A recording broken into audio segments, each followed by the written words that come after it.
자, 검사와 싸우는 변호사들 8번째 방송입니다. 김기표, 김용 전 민주연구원 부원장의 변호사 나와 있습니다. 안녕하십니까. 경기도 부천시 의뢰 민주당 국회의원 예비후보로 등록한 한 표도 아니고 두 표도 아니고 세 표도 아니고 김기표 변호사입니다. 반갑습니다. 김기표 변호사가 그 다른 방송 나가려고 그러는 거 보니까 약간 좀 처음에는 무서워 보였거든요. 근데 어떤 느낌이냐면 약간 허당기가 좀 있어. 바로 간파 당한 느낌이네. 그러니까 특수부 변호사일 때 본인이 잡았던 무게가 선거 나오면서 다 벗겨지고 있는 거죠. 저런 양반들은 그 술자리에 가면 재밌을 것 같아요. 그럴 것 같아요. 이게 본캐가 나오는 겁니다. 본캐 그렇지. 지금까지 부캐였었지. 부캐. 지하철에서 피켓팅하면요, 새날에서 봤어요. 이런 거 많이 있습니다. 네. 그래서 아이고 참 고마운 방송입니다. 네, 정말 고맙죠. 네. 자, 알겠습니다. 자, 출발. 김건희 디올백이 국가기록물이라는. 네. 뭐 제가 저거 누가 얘기한 아이디어인가요?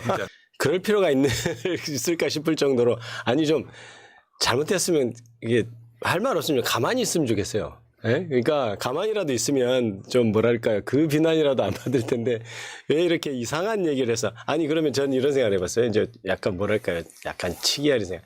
아니 그럼 대통령의 직무수행과 관련해서 받은 물건이어야 대통령 기록물이라는 것이거든요. 그런데 그럼 직무수행과 관련해서 받으면 사실 잘못하면 뇌물성도 인정되는 거예요. 말하자면 직무와 관련됐다는 게 원래 뇌물에서의 조건 아닙니까? 그럼 뭐지 이게?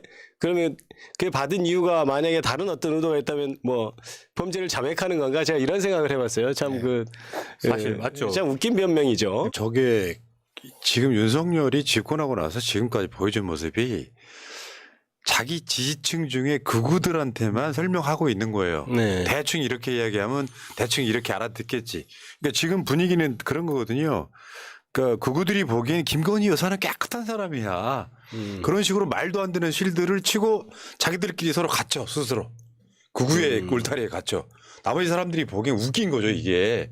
그러니까 국민을 아주 돼지로 보는 그런 멘트가 지금 저 같은 변호사인 김웅 지금 불출마의 힘을 발휘하고 있는 김웅이 그 디올백이 만약에 그 기록물에 해당이 된다고 하면 갤러리아 명품관은 박물관입니다. 이렇게. 나 부끄러워서 정말.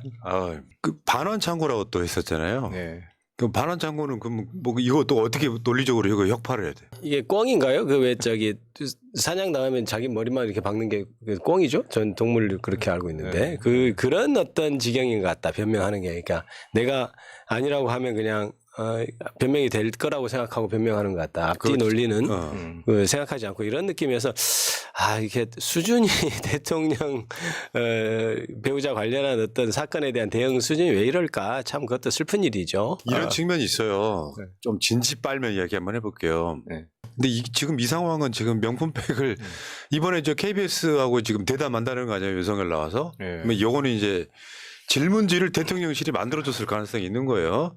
그럼 윤석열이 준비를 해오겠죠. 네. 그러면 이제 그런 식으로 빠져나가지 않을까. 뭐 원래 그냥 돌려주려고 했는데 연락처를 몰라가지고 뭐 이런 식으로 하지 않을까. 똑같습니다. 굉장히 비슷하네요. 아이씨. 어떤 논리로 얘기할지가 잠옷 궁금합니다. 저도 한번 들어볼 생각인데. 자, 두 번째. 지금 한동훈이 대통령실이 사퇴하라고 했다를 불면서 사실 이게 탄핵사유화가 등장을 한 거거든요. 맞죠. 네. 당무 개입, 네. 나아가서는 총선 개입까지. 네. 이 이야기도 한번 해보실까요?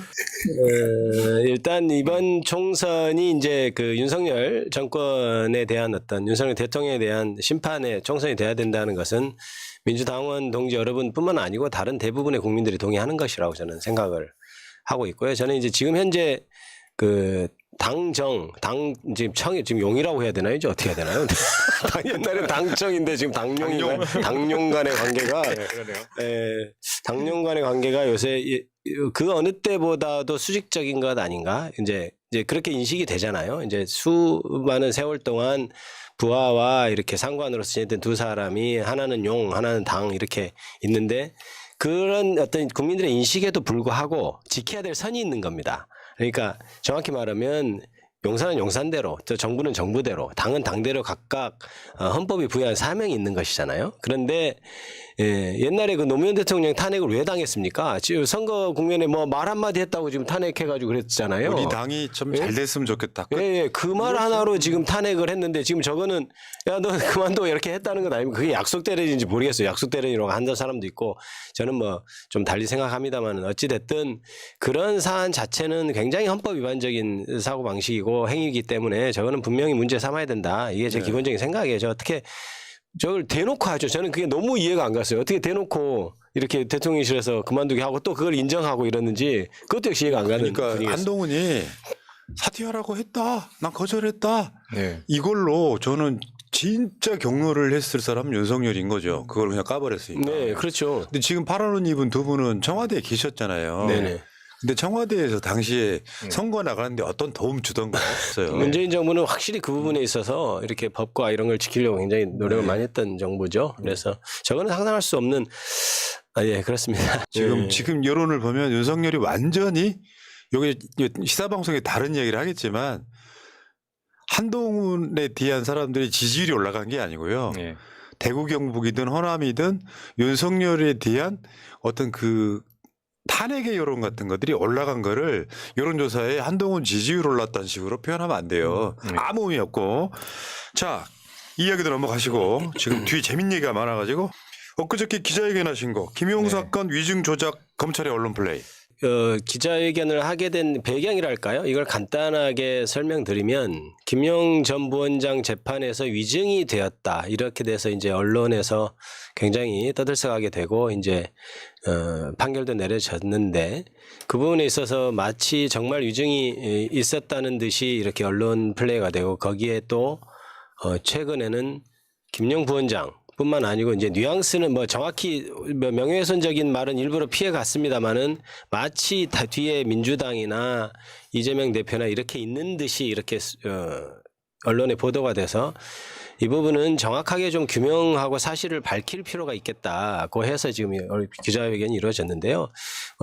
전체 얘기를 하자면 너무 길지만 저는 아까 김성진 변호사님께서 말씀하셨지만 실제로 위증했다고 하는 사람도 그때 당시에는 자기가 그게 맞다고 증언을 한 것으로 저희는 그렇게 알고 있고 그게 사실입니다. 그게 사실이고 두 번째는 그렇게 해서 그 위증했다고 하는 그 증언한 사람들한테 연락한 단순 실무자들 뭐 좀 두 분한테 미안합니다만은 심부름꾼이라고 해야 될까요? 그거 좀 확인해 봐라 맞는지 진짜 이렇게 했던 사람을 교사 그러니까 시켰다 이렇게 해서 지금 구속까지 돼 있는 상태여서 그 부분은 저희가 분명히 사실관계를 확인하기 위해서 기자회견을 한 것이고요. 그때 담당했던 다른 변호사님까지도 지금 조사를 받고 있는데 사실관계가 명확히 좀 밝혀져야 될 것으로 보고 예. 총선 전에 너무 언론 플레이를 하려는 것 아니냐 총선용 이런 맞습니다. 생각이 있습니다. 예. 네네. 자, 이 이야기도 또 넘어가시고 할 얘기가 많아서 지금 이재명 대표 습격범, 암살 미수, 신상 비공개 이유가 어제 국회에서 경찰청장하고 부산경찰청장 네. 나와서 하는데 어처구니가 없다만 일단은 내용이 그거죠. 범죄 중대성이 미흡하다고 판단했다. 이게 말이에요, 막걸리요? 뭐예요, 이게 지금? 어제 그 배현진 의원 습격 사건에 네. 중학생이라고 하는데 문제는 오늘 이제 이 중학생 이 친구는 정신병원에 입원 대기 중이라고 해요. 예. 근데 이렇게 되면은 윤석열 정권에서 이 친구에 대한 신상 공개는 아예 안 할 것 같고 또 촉법소년 얘기까지 나와요. 예. 이 상황들이 있는데 말하자면 결국에는 정치인에 대한 테러라고 하는 그러니까 이 사건 자체로만 놓고 보면 이재명 대표 사건이 훨씬 더 어떻게 보면 중대성이 커요. 그렇죠. 근데 어제 보니까 이재명 대표 거는 현장을 물청소해 버렸잖아요. 아, 그렇죠. 그 근데 어제 보니까 그 배현진 의원이 그 습격을 당한 건물 1층은 폴리스 라인 치고 과학수사대가 출동을 했어. 이게 무슨 그러니까 이거 중요한 것 중에 하나가 고의성이라고 봐요. 사건을 축소 은폐하는데 고의성이 있었냐 없었냐 그렇게 따지는 게 맞죠. 저게 당연히 저것은 실제 배우가 누군지 어떤 사람이 이 사람의 행적은 그동안 어땠는지 이런 것을 당연히 밝혀야 국민들의 저런 어떤 엄청난 사건에 대해서 배경과 그 상황을 정확히 이해하게 되는 것이죠. 근데 저는 저 사건 저런 어떤 결정을 보면서 저게 법적으로 다툴 수 있는 수단이 마련돼 있지 않는 문제가 있겠구나. 그러니까 이게 보통 행정소송에서 어떤 처분을 했을 때 이제 그걸 다툴 수 있지 않습니까? 그런데 저게 이제 변호사님들 다 아시겠 처분성이 있는지 이런 게 논의가 돼서 아마 행정소송이 지금 현재로서는 좀 어렵지 않을까 이런 생각을 해서 저거는 법적인 미비점이 있어서 저렇게 자의적인 판단 하에 정권의 자의적인 판단 하에 안 하는 그런 것들에 대해서 차제에 좀 예방책이나 이런 것들이 마련돼야 되겠다 이런 생각까지 하게 됐습니다. 예. 참 이해가 안 되는 여러 가지 상황들을 보면서 정권이라는 게요 형식적으로라도 공정해 보이려고 노력을 해야 되거든요. 근데 이 사람들은 그게 없어요. 그러니까 오늘 내가 하고 싶은 이야기 중에 하나는 진짜 법꾸라지들인 거예요. 이번 정부는 진짜 그런 게 없으면 염치가 없다 그럴까요? 그러니까 이게 저 사람들 그래도 형식적으로라도 공정해 보이려고 노력하는구나 이 느낌이 없고 네네. 그냥 무조건 밀어붙여. 그래놓고 자기들 변명을 하면 자기 지지층들 극우들만 맞아 하고 끝나는 이 구조가 네. 모든 사건에 그대로 반복되고 있다는 거죠. 네네. 자 아까 김용 부원장 얘기 나왔는데요. 김용 변호인의 총괄 담당이신 거죠 지금. 네, 우리 제가 김 변호사가. 총괄하고 있습니다. 네. 항소심 내 여러분 이런 게 중요해요. 혼자 고립되게 두면 안 돼요. 네, 맞습니다. 여기 지금 그 경기도 군포시 군포우체국 사서함 20호 수감번호 3703 성명 김용 여기에 여러분들이 이 격려 메일도 좀 써주시고요. 편지 다음에 영치금도 이게 영치금이요. 이 한도가 굉장히 작아가지고 네, 작아요. 네. 오늘 한도를 채우면은 또 더 이상 못 넣어. 우리은행 275-890282-18-898. 자, 여기다가 여러분들이 좀 이렇게 왜냐하면 이런 분들이 이재명 대표 옆에 있었다는 이유로 지금 고초를 당하고 있는 거라서 맞습니다. 결국 김용은 이재명인 겁니다, 지금. 네, 맞습니다. 자, 좀 도움 좀 주시기 바라겠고요. 채팅창에 새날 텔레그램 정보방 들어오기 있지 않습니까? 여기 들어오시면은 이런 거 이렇게 화면 캡처 안 하셔도 아실 수 있다는 말씀 드리고요. 저도 이제 자주 접견 갑니다만 어찌됐든 이제 크게 용기를 내서 다시 항소심을 이렇게 열심히 준비하려고 용기 내서 잘 하고 있고요. 그래서 여러분들이 이렇게 성원해 주시면 더욱더 큰 힘을 낼 수 있을 것이라고 생각됩니다. 그리고 다시 한번 말씀드리지만 김용 전 부원장은 저는 굉장히 억울한 사건이다 이렇게 저는 확신하고요. 실제로 그때도 재판하는 과정에서 선고할 때 나와서 얘기하겠습니다 이렇게 할 정도로 명백히 무죄를 확신했던 사건인데 판결을 보시면 나중에 볼 기회 있으시면 아시겠지만 굉장히 좀 엉터리입니다. 그래서 항소심에서 꼭 뒤집힐 겁니다. 그러니까 여러분들도 실망하지 마시고 많이 응원해 주시기 바랍니다. 자, 이제 선거 이야기로 한번 가볼게요. 선거 이야기. 여러분들한테 중요하지. 어떻게 보면 제가 계속 말씀드린 이유가 이분들한테 정규 방송을 드린 이유가 예를 들면 자기 선거운동도 있지만 이재명 대표를 지킨다거나 검찰과 싸운다거나 하는 일을 같이 해야 되기 때문에 이렇게라도 뭔가 도움을 드리지 않으면 저는 이게 불공정하다고 생각하는 그런 게 있어요. 네. 본인 선거운동만 하시는 분들이 많잖아요. 지금은 네. 거기 올인해가지고 하루 종일. 네. 자 그리고 김기표 변호사 네네. 지금 분위기 좋아요. 경기 부천시을 지금 서른 의원 상대로 싸우고 있는 건데 네. 보통 김기표 변호사가 말투가요 부천 사람 아니다. 그런 얘기가 있어. 서울말에서 그런가요? 전형적인 서울말인가요? 그렇지.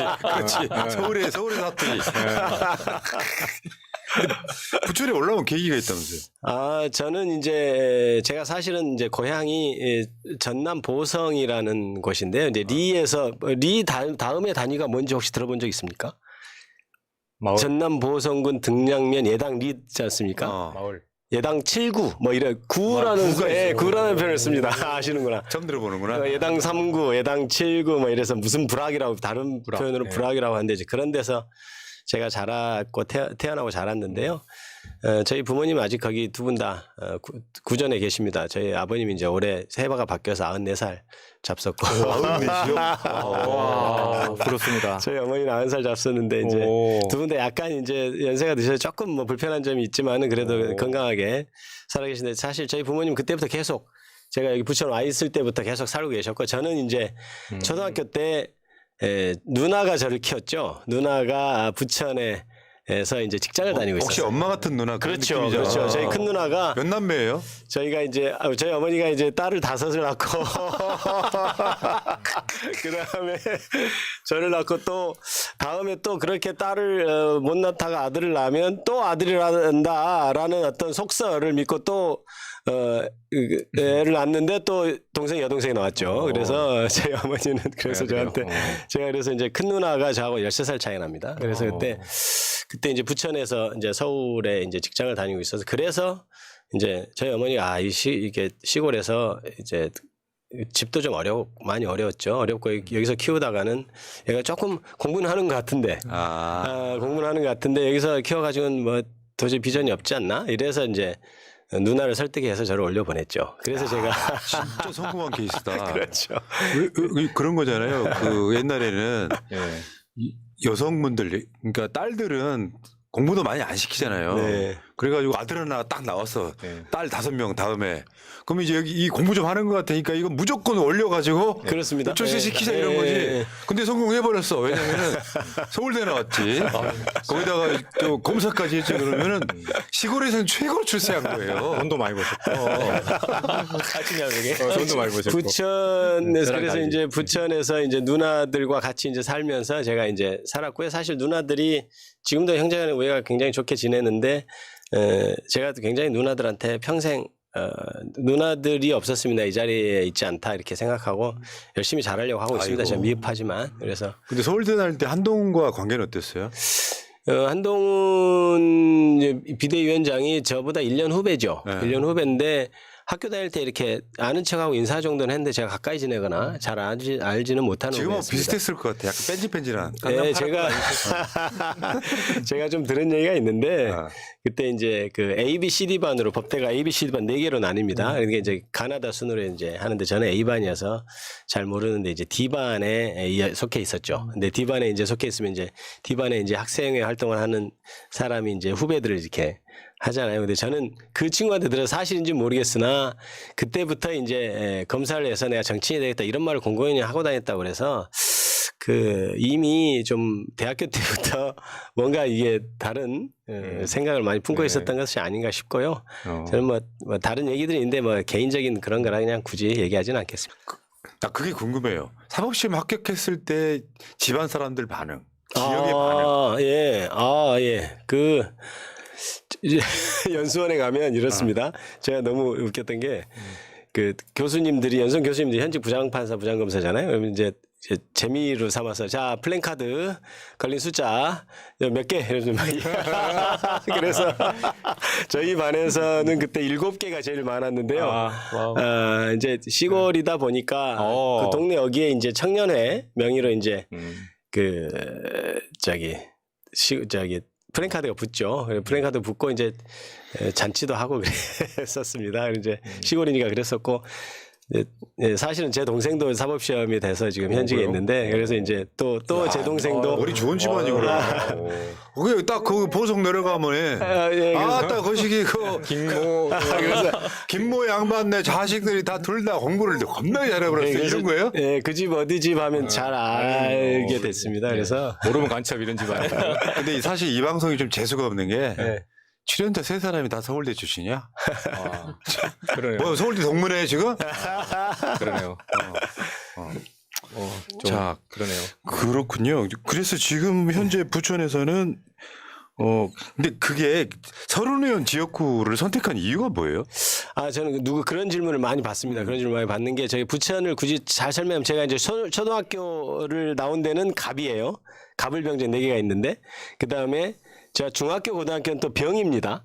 그리고 정은 제가 사실 좀 연고가 없고 근데 을과 정이 연고가 없는데 그중에 을을 갔죠. 근데 을은 저희가 고등학교 지나서 대학교 때 이제 새로 형성된 신도시인데 다른 것보다 제가 단지 국회의원 이렇게 한두 번 하는 게 꿈이 아니고 정말 큰 정치적인 꿈을 가지고 부천에 대해서 이렇게 좀 전체 리더로서 전 지역구의 리더로서 가려면은 정말 부천의 가장 중심적인 시청과 시의회가 있고 모든 중요 지점이 있는 그 을에서 내가 국회의원 해야 되지 않겠느냐 이렇게 생각해서 사실 을에 도전했고요. 지금 보니까 이제 또 서른 의원이 제가 보니까 정치적으로도 이게 아니 우연히 가봤더니 서른이 있더라 이거야 지금. 그렇습니다. 그렇게 나 그거 못 믿겠는데. 아니 난 서른을 찍어서 갔다라고 얘기하는 게 더 도움될 걸. 예, 근데 예, 그렇습니다. 근데 이제 서른 의원이 또 그래서 제가 당연히 제가 이기고 민주당이 나중에 대통령을 또 배출하고 이렇게 할 수 있는데 일조할 수 있다 이렇게 생각해서 가게 됐습니다. 네. 우리가요 그 저 정책을 분석하는 방송에서 또 부천도 가봤잖아요. 가봤는데 이런 게 있어요. 네. 솔직히 말씀드려볼게요. 우리가 분석한 결과로는 네. 초선 때는 공약이 뭔지 모르고 던져요. 네. 그러니까 하라고 하니까 해. 잘 몰라가지고. 네. 일 잘하는 건 전 재선 때부터인데 네. 그 사람들 중진들 3선 4선 넘어간 사람들 보면은 한 10년만 넘어가잖아요. 그럼 그때부터 공약 안 지켜요. 그러니까 지역에 가면 한 5선 국회의원이 있어도 지역에 전혀 도움 안 됩니다. 네. 요거는 친명 뭐 반명 이런 차원의 문제가 아니야. 네. 지역 발전을 위해서는 그렇게 오래되신 분들 많이 나오면 안 돼요. 그래서 나온 이야기가 삼선 뭐 지역구 네. 출마 뭐 제한 이런 게 그래서 나온 거예요. 네. 지금 부천 이게 중요해요, 여러분들. 지금 요즘 그 적합도 조사가 돌고 있지 않습니까? 저게 뭐냐면은 출마한 사람들이 여러 명인 지역구 같은 경우는 다 경선을 붙일 수가 없어서 그중에 지역구의 당원들과 민심은 어떤 느낌인가 묻기 위해서 지금 전화가 돌고 있어요. 이럴 때 꼭 답을 해주시고 모르시더라도 우리 고모가 중동에 사는데 네네. 하면 전화하시 좀 도와주십시오라고 해주시면 돼요. 예, 부천시 을은 참고로 약대동, 중동, 중일동, 중이동, 중삼동, 중사동, 상동, 상일동, 상이동, 상삼동 이렇습니다. 저기가 중동역 근처. 그렇습니다. 네. 중동도 있고요. 지하철역 중동, 송내 뭐 몇 개 있습니다. 중동시장? 예, 상동시장? 상동시장 그렇습니다. 네네. 7호선으로는 이제 상동역 있고 부천시청역 있고 신중동역 있고 이렇습니다. 네. 010-6243-2016. 010-6243-2016. 여러분 좀 도움 좀 주시고요. 야, 겁나 보성에서 올라와가지고 이제 서울대 나와서 검사까지 됐는데 이제 국회의원은 잘할 것 같아요. 왜 그러냐면은 이게 서울대에 나왔다는 건 저한테는 전혀 자랑이 아닌 상황들이거든요. 어떻게 보면 요새 나라를 요새- 망친 네, 맞습니다. 악벌들인데. 아니, 요새 서울대 나왔다 검사 출신데 이게 아주 안 좋아가지고. 네. 사실 저기다가 윤석열 사진을 집어넣어도 특히 다를 게 없어요. 아닙니다. 그거는 아니 어쨌건 간에 그래도 그 중에서도 정신 똑바로 박힌 사람들이 있더라 이런 얘기예요. 그렇죠. 네. 그러면 오늘 방송 여기서 마치기 전에 방송 나면 하고 싶은 얘기 많잖아요. 1분씩만 드릴게요. 자, 네, 김기표 변호사입니다. 저는 사실은 이제 서울대도 가고 검사도 했습니다마는 아까도 말씀드렸듯이 굉장히 어려운 집에서 자라나서 누나 손에서 키워졌죠. 저는 근데 개인적으로 굉장히 운이 좋은 사람이라고 생각합니다. 그런데 이 사회는 저처럼 운이 좋은 사람은 거의 없고 체계나 사회적인 어떤 어떤 체제랄까요? 그런 것 때문에 한계를 느끼고 또 그런 분들이 많습니다. 그냥 그거를 너무나 잘 알고 있고 그래서 사회적인 약자가 어떤 서름을 갖고 있는지 사회적인 약자를 어떻게 해야 우리가 사회에 같이 어울려 사는 사회가 될 것인지에 대한 고민도 많고 생각도 많은 사람입니다. 그래서 여러분들이 저에 대해서 잘 믿고 제가 잘 이끌어갈 수 있다고 생각해 주시면 제가 더 열심히 할 수 있을 것 같습니다. 그리고 그래서 또 이렇게 싸워 나갈 때도 한동훈 같은 사람도 이미 하고 있는 일과 정책들에 대해서도 비판할 점이 너무 많기 때문에 굳이 다른 것은 하지 않아도 될 만큼의 우리가 충분히 제가 어떤 논리나 지식이 있다는 점을 말씀드리고요. 누구보다도 앞장서서 민주당을 대표해서 그리고 여러분들을 대표해서 이 무도한 정권과 싸워 나갈 수 있는 가장 정의로운 사람이다. 이렇게 말씀드리겠습니다. 감사합니다. 예. 윤석열, 한동훈과 아주 비슷한 길을 걸어온 사람이기 때문에 그들을 깨는데 굉장히 효과적인 무기가 될 수 있다 이거고요. 네. 길거리 나와서 이 추운 겨울에 인사도 열심히 하시고 개고생 한번 해보시기 바라겠습니다. 자, 물러갈게요. 고맙습니다. 감사합니다. 감사합니다.